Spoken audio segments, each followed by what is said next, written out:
Good evening. First, I'd like to congratulate the organiser of this 100-year reunion of the Dunedoo Football Club. The success of it has far exceeded my expectation.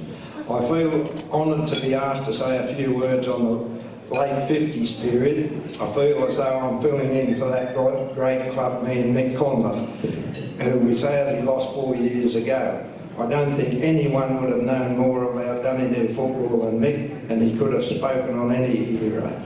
I didn't come into this area until the end of the 50s. I previously played against some of the Dunedoo players when I lived in Goulburn. When I came to Dunedoo, they were struggling to field a reserve grade side. Not much trouble getting the first grade side. Terry O'Brien, being a jack of all trades, would play himself and round up enough players to put a side on the field. In those days, if you're lucky, you've got an odd school teacher and a few bank johnnies to play too. I don't want to mention any names in particular because I'm bound to miss some, but I sadly noted that Peter Atwood passed away earlier this week. Bumper, the oldest surviving player in this area passed away at the age of 99. One person I really looked up to was Cyril Miller. We have a photo of him at home playing in a Dunedoo team in 1941. He played many years for Dunedoo and coached them 1946 to 1951 and 54 and 55. He was still an active committee man in the early 60s, a period of well over 20 years service. Dunedoo Football Club was his passion. He was a team selector when I came here. He was a Group 14 selector, a Western Division selector, and then a New South Wales Country selector. He always made sure the first grade side was posted on the walls of both hotels and the White Rose Cafe by Friday night. He was ably assisted by a committee which included Tom Sullivan, Terry O'Brien, Jack Lewis. Jack was the timekeeper for many years. Bill Matthews was managing Billy Burns' hotel at the time and a great help to the club. Rolly Norris was the first aid man for many years. Jack Conliffe was a gatekeeper for many years.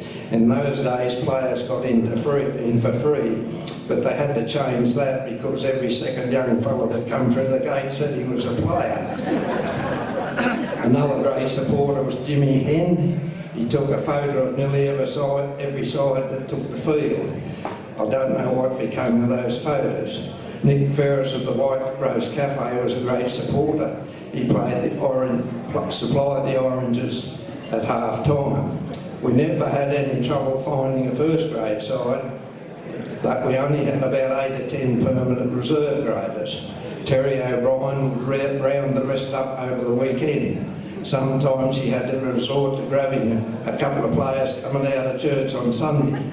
Terry, true to his Irish heritage, made sure that he always had a pat and a mitt in the side. When you think back, Dunedoo Football Club would have been a very dull place if you didn't play, you went and watched. At the time, Dunedoo had a very active YPC club, and there was nearly always a ball or a dance on after training on Friday night, and often a dance on Sunday night. Many of us managed to find our wives at these social activities. Although we weren't winning games, we always had a great following and mostly filled all the parking areas around the oval. I've noted over the years when interest dropped off, someone stepped up and kept things going. There was always some funny things happening in football, but one that sticks in my mind happened at Canamble. Jack Ewan had just taken over the junior side. I was talking to Molly Carmen. In front of us was the Dunedoo side, and they were a very small side. The next thing, the Canamble juniors ran out past them. They were about 6 inches taller and a couple of stone heavier than the Dunedoo side. Molly said, I bet there's some hairy-ass juniors in that lot. They gave Dunedoo a bit of a touch-up, but by the end of the season, with Jack's coaching, they had Canamble's measure.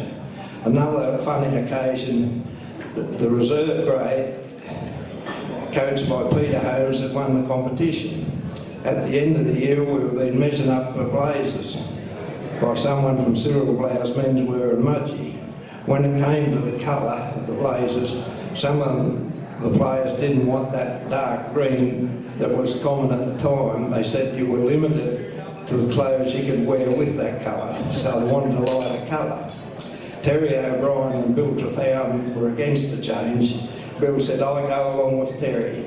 Terry said there were only ever two decent colours, and that's dark green and light green. A compromise was made with a lighter colour chosen, and there's a few of those Guernseys here, blazers here tonight and one over on the wall. On parting, the boys and girls are going very well this year. The club's future looks very bright, and I wish the players much success for the remainder of the season. Thank you.